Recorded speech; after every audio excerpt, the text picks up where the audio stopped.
Welcome back everyone. Welcome to civil services study. Practice set number 213 है UPPSC के लिए।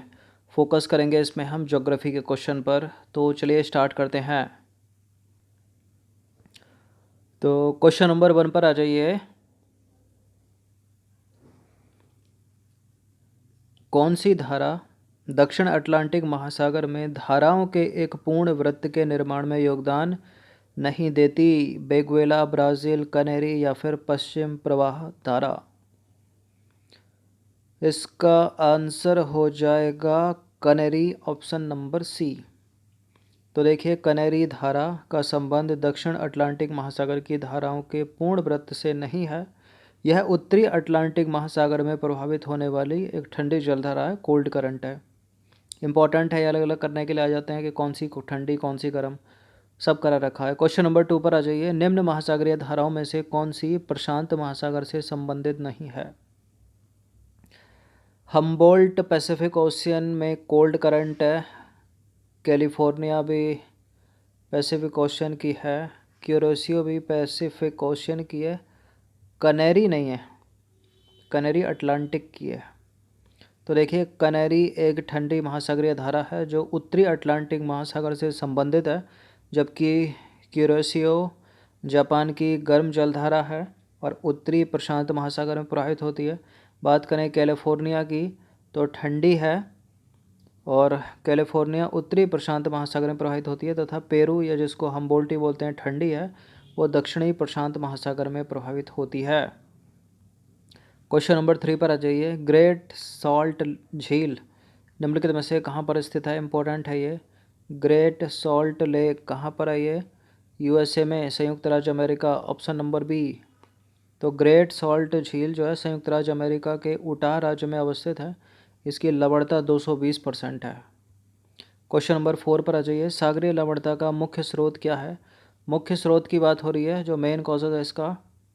अगर कारक पूछा जाता है ना, कारक क्या है, तो आंसर कुछ और हो जाता। तो यहाँ पर मुख्य स्रोत हो सकता है भूमि, और कारकों का काम कौन करती है? नदियाँ।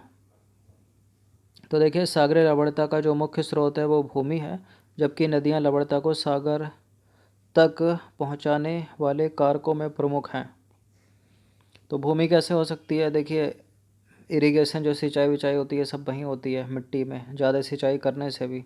कल के प्रश्न में था ना एक क्वेश्चन, वो कैपिलरी रिएक्शन, फिर ऊपर नमक आ जाती है, फिर वही नदियाँ बहा के ले जाएंगी सागर में, और बाकी जो उर्वरक हैं वो भी बढ़ावा देते हैं इसमें, सागरीय लवणता को बढ़ाने में। क्वेश्चन नंबर 5 पर आ जाइए। निम्नलिखित महासागरों में से किस एक में डायमैंटिना स्थित है?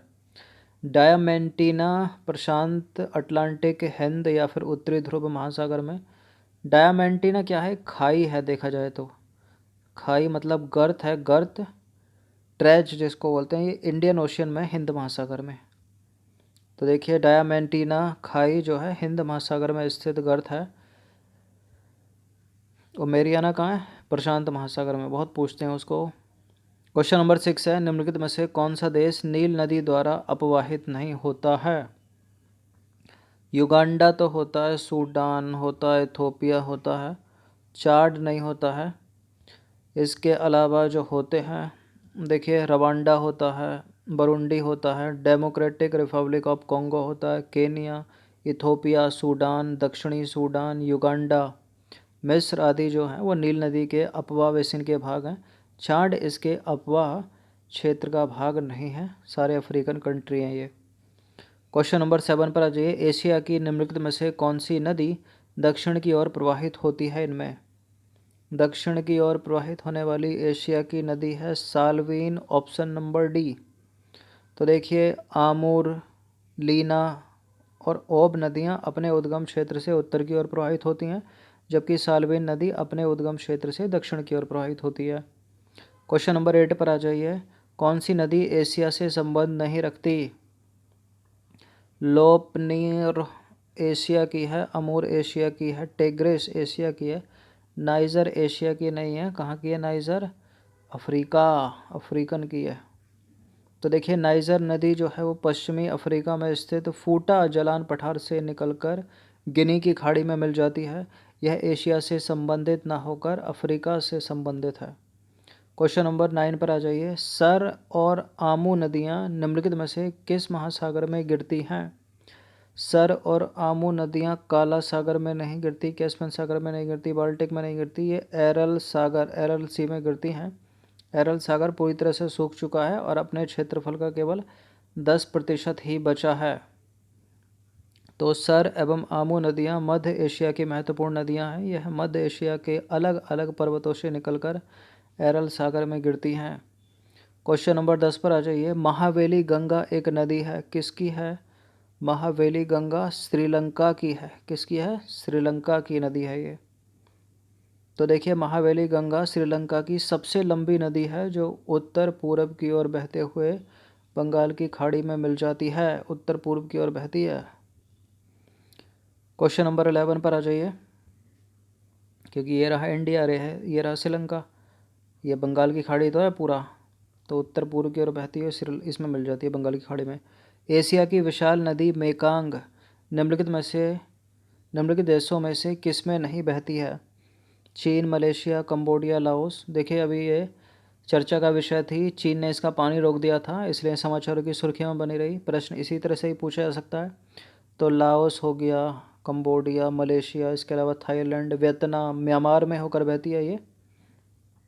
हाँ सॉरी, चीन में होकर बहती है, लेकिन मलेशिया में होकर नहीं बहती, म्यांमार में होकर बहती है। तो इसका आंसर क्या हो जाएगा यहाँ फिलहाल? कहाँ से होकर नहीं बहती है? मेकांग, मलेशिया से होकर नहीं बहती है।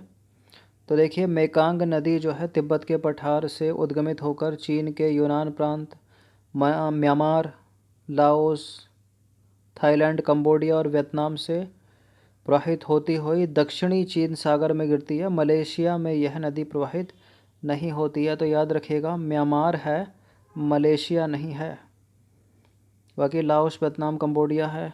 क्वेश्चन नंबर 12 पर आ जाइए। चिसा पानी गार्ज स्थित है भारत, नेपाल, बांग्लादेश या फिर पाकिस्तान? कहाँ पर है ये चिसा पानी गार्ज? ये प्रश्न कई बार पूछा है मैंने। चिसा पानी गार्ज नेपाल में स्थित है। इसका निर्माण कर्नाली नदी द्वारा होता है।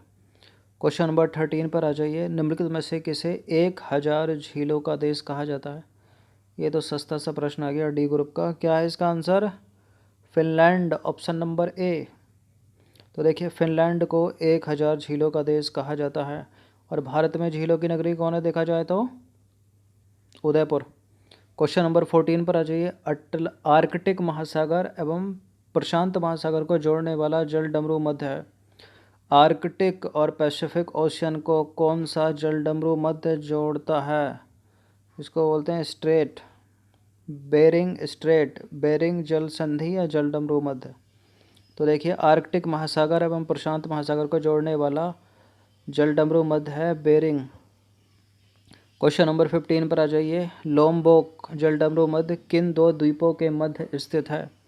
लोमबोक जल डमरू मध्य किन दो द्वीपों के मध्य स्थित है? बाली एवं लोमबोक के मध्य। किन के मध्य? बाली एवं लोमबोक के मध्य, ऑप्शन नंबर ए। तो देखिए, लोमबोक जल डमरू मध्य इंडोनेशिया के बाली एवं लोमबोक द्वीपों के मध्य स्थित है। यह जल डमरू मध्य जावा को हिंद महासागर से जोड़ता है।